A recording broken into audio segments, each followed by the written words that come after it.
అన్నాడు దేవుడు. హల్లెలూయా, హల్లెలూయా, హల్లెలూయా. దేవుడు లేడని వేరే వాళ్ళు ఉంటారు కదా, ఎవరు దేవుడు లేరు మేమే దేవుడు అని చెప్తారు కదా. వాళ్ళ ఎదుట నీ ద్వారా సూచక్రియలు మహస్త కార్యాలు అద్భుతాలు చేపిస్తారు మోసే. వాళ్ళ ఎదుట నీవు దేవుడు అని మొక్కుతట చేస్తాను అన్నాడు. చప్పలు కొడతాం గట్టిగా, గట్టిగా. హల్లెలూయా, హల్లెలూయా. దేవుడు ప్రార్థన చేస్తుంటే సూచక్రియలు జరిగేది ఒక దైవజనుడి ద్వారానే. దైవజనుడు ప్రార్థన చేస్తుంటే దయ్యాలు వెళ్ళిపోయేది ఒక దైవజనుడి ద్వారానే. ఒక స్వస్థత కార్యాలు జరిగేది దైవజనుడు ప్రార్థన చేస్తున్నప్పుడే. దేవుని బిడ్డలారా, ఏలిగా ప్రార్థన చేస్తున్న అగ్ని దిగి వచ్చింది. పేతురు ప్రార్థన చేస్తున్న చనిపోయిన శవాలు లేచాయి. దేవుని బిడ్డలారా, మోసే ప్రార్థన చేస్తున్న ఎర్ర సముద్రం చీలింది. యెహోషువ ప్రార్థన చేస్తున్న సూర్య నక్షత్రాలు ఆగిపోయాయి. ఎక్కడ చూసినా దైవజనుల ప్రార్థన సూచక్రియలు మహస్త కార్యాలు అద్భుతాలు జరుగుతాయి. 3.5 సంవత్సరాలు ఆకాశం ముయ్యబడి ఆకాశం తెరవబడకుండా ఉంటే అతి ఆసక్తితో ఏలియా ప్రార్థన చేయగానే ఆకాశం తెరవబడింది. చెప్పలు కొడతాం గట్టిగా అందరూ. ఈ భూమి మీద వర్షం రావాలన్నా, సస్యశ్యామలు ఉండాలన్నా, మంచి గాలి విసరాలన్నా, మంచి వసంతకాలం ఉండాలన్నా ఒక దైవజనుడు ప్రార్థన బట్టి దేశాలు క్షేమంగా ఉంటాయి. హల్లెలూయా, హల్లెలూయా, హల్లెలూయా, హల్లెలూయా. మా ముఖ్యమంత్రిని బట్టి, మా ప్రధానమంత్రిని బట్టి, మా ఎమ్మెల్యేని బట్టి, మా ఎంపీని బట్టి అది కాదు, మా ప్రెసిడెంట్ని బట్టి కాదు. దేవుడు అంటాడు, మోసే నిన్ను బట్టి ఇశ్రాయేలుని క్షమిస్తున్నాను. హల్లెలూయా, హల్లెలూయా. ఎంతమందిని పాపం చేయని, ఎంతమందిని లోకలు కలిసని, ఎంతమందిని చీకట్ల చిందులాడని దైవజనుడు అక్కడ నిలబడితే పాపం చేసిన వాళ్ళని లేపుతాడు దేవుడు. చెప్పులు కొడదా గట్టిగా, గట్టిగా చెప్పులు కొడదా. దయ్యాలతో పీడించబడుతుండగా, రోగాలతో పీడించబడుతుండగా, చీకట్లో చిందులాడుతుండగా ఒక దైవజనుడు ద్వారా దేవుడు సూచక్రియలు మహస్త కార్యాలు అద్భుతాలు చేసేది ఒక దైవజనుడు ద్వారా దేవుడు. దేవునికి స్తోత్రం. హల్లెలూయా. నిర్గమకాండం బైబిల్ ఉన్న వాళ్ళు 7:1 చదువుదాం. ఇదిగో బాగా పర్వరాజు అంట, 3000 సంవత్సరాలు పరిపంచాన్ని ఏలిన పర్వరాజు, మోసే యెహోవా వాడు ఎక్కడున్నాడు? ఎవరు 3000 సంవత్సరాలు ప్రపంచాన్ని ఏలినవాడు, మా చేతుల నుంచి ఇశ్రాయేలుని రక్షించేవాడు ఎవడంటే మోసే. దేవుడు ఏమంటున్నాడు తెలుసా? మోసే అంటున్నాడు దేవుడు, ఇదిగో నిన్ను ఫరోకు దేవునిగా నియమించితిని. మోసే, ఫరో ఎదుట నిన్ను దేవునిగా నియమించుతున్నాను. నీ అన్న అహరోను ఎదుట నేను ప్రవక్తగా నియమిస్తున్నాను. చెప్పులు కొడతాం గట్టిగా అందరూ, గట్టిగా చెప్పులు కొడదాం. నమస్కారాలు చేశారు పెద్ద పెద్ద రాజులు దైవజనులకు. దానిలకైతే ధూపమేసి సాక్ష్యముగా నమస్కారం చేశాడు. నెజరు ప్రపంచాన్ని ఏలిన వాడు. ఫరో రాజు కూడా అలాగ సాష్టంగా నమస్కారం చేశాడు. దేవుని బిడ్డలారా, ఈ భూమి మీద ఛాలెంజ్ గా, సవాలుగా ఏదైనా పరలోకం నుంచి భూలోకంలోకి ఘనమైన కార్యాలు జరగాలంటే ఒక దైవజనుడు గారని చెప్పులు కొడతాం గట్టిగా అందరం. ఏ ముఖ్యమంత్రి కాదు, లేకపోతే ఏ శాస్త్రవేత్తలు కాదు, ఏ పండితులు కాదు. దేవుని పక్షంగా దైవజనుడు మాట్లాడుతుండగా దాన్ని రూటు పరిచేవాడు, దాన్ని నెరవేర్చేవాడు సమర్థుడు, శక్తి గల దేవుడు, భూమాకాశాన్ని సృష్టించిన వాడే, రైట్ హ్యాండ్, ఎన్నెముక్క లాంటి వాడు, కన్నుగుట్టు లాంటి వాడు దేవునికి దైవజనుడే. అటువంటి దైవజనుడు ప్రేమిస్తే నువ్వు నిజమైన దేవుని బిడ్డవు. హల్లెలూయా. ఎటు చెప్పండి, హల్లెలూయా, హల్లెలూయా. నేను బంధువులను ప్రేమిస్తాను, నేను ఇంకోరు ఇంటి పక్కలను ప్రేమిస్తాను, వాళ్ళని ప్రేమిస్తాను, దైవజనులను ప్రేమించానంటే నీకు విశ్వాసం లేదు. ఎదువరాలు ప్రేమించింది కనుక 3.5 సంవత్సరాలు కరువు వచ్చిన ఆమెకు కొదవలేదు. గనురాలు దైవసేవకుని ఎలీసా దైవజనుడు ప్రేమించింది కనుక ముయ్యబడిన గర్భం తెరవబడింది. మళ్ళీ నీ ఇంట్లో కార్యం జరగాలంటే నువ్వు ఆదిత్యం ఇచ్చి దైవ సేవకులకి నువ్వు చేర్చుకుంటే నీకు మేలు జరుగునుగాక. గట్టిగా చెప్పండి ఆమేన్, ఆమేన్.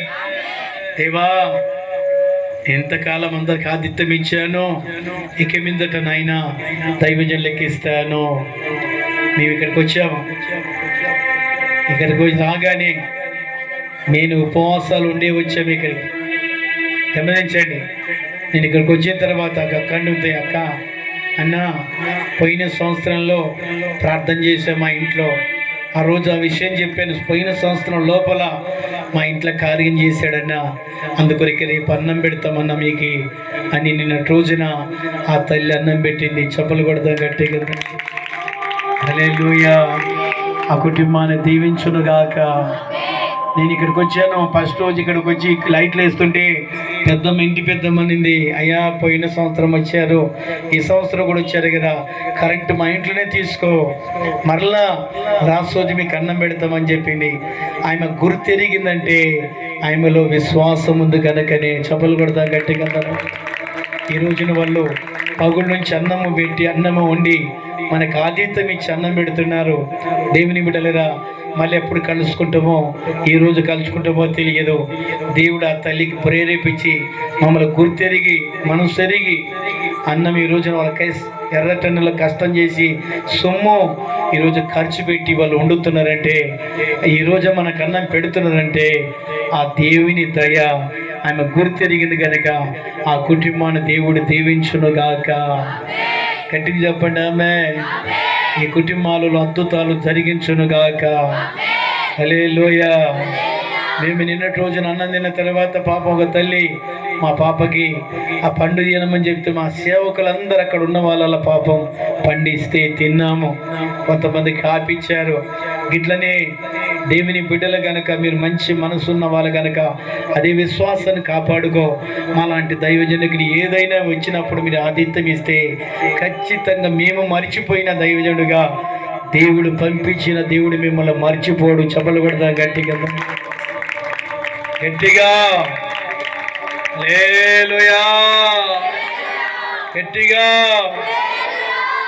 ఒక కుటుంబం చాలా పేద కుటుంబం.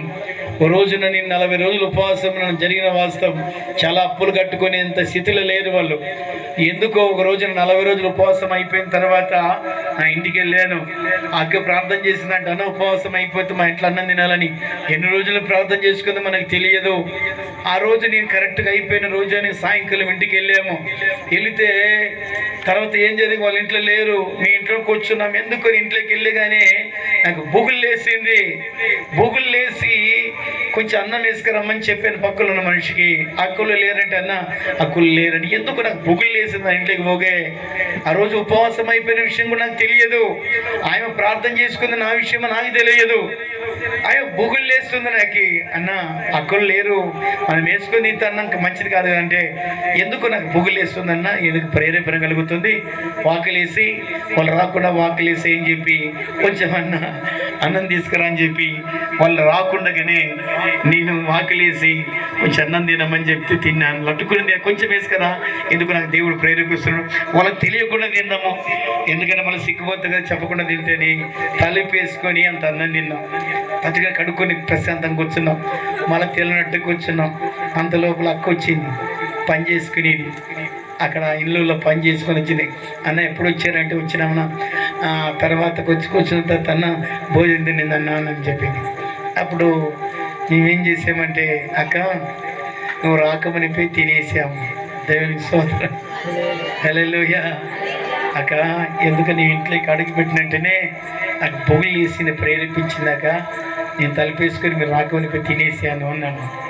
ఈరోజు నాది ఉపవాసం అయిపోయిందాక అన్న నీ ఉపవాసం అయిపోతే మా ఇంట్లో తినాలని అనేక రోజుల నుంచి ప్రార్థన చేసిన. చెప్పలు కొడతాం గట్టిగా.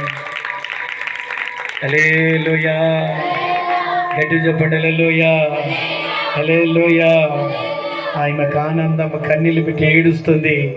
అన్న దేవుడు నా ప్రార్థన ఆలకించాడన్నా, నీ ఉపవాస ప్రార్థన రోజు తినాలని నేను ఆశించానన్నా అని ఆ రోజు ఏడిస్తే ప్రార్థన చేసి, ప్రభువా ఈ బిడ్డ కోరుకున్నట్టుగా నువ్వు నెరవేర్చావు నాయనా, ఆమెకి ఏ ఆశ ఉందో నెరవేర్చు నాయనా అని ప్రార్థన చేశాను. దేవుడు ఒక సూచక్రియ, ఒక మంచి కాంప్లెక్స్లో పనిచేసి బండలు దూరుస్తుంటే ఆ పెద్ద ఆఫీసర్ అన్నాడంట వాళ్ళ ఆయనతో, ఇదిగో ఏసీ లోన్ వచ్చింది, అది ఫ్రీ లోన్ వచ్చింది చంద్రబాబు నాయుడు ముఖ్యమంత్రి ఉన్నప్పుడు, నేను కొన్ని లోన్లు ఇప్పిస్తా, అది కట్టేటివి కాదు, ఫ్రీ వస్తావని చెప్పాడు. 3-4 లోన్లు ఇప్పించాడు. చప్పలు కొడతాం గట్టిగా.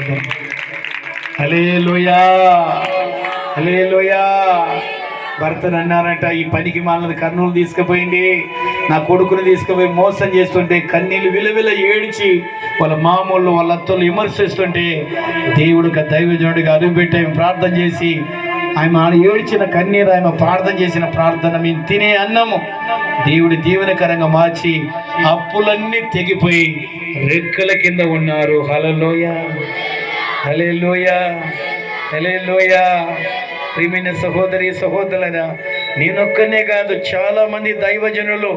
ఇక్కడ చూడండి, ఏసన్న గారు, ఒక 5 నిమిషాలు చెప్పి నేను ముగిస్తున్నాను. ఏసన్న గారు, పెద్ద ఏసన్న గారు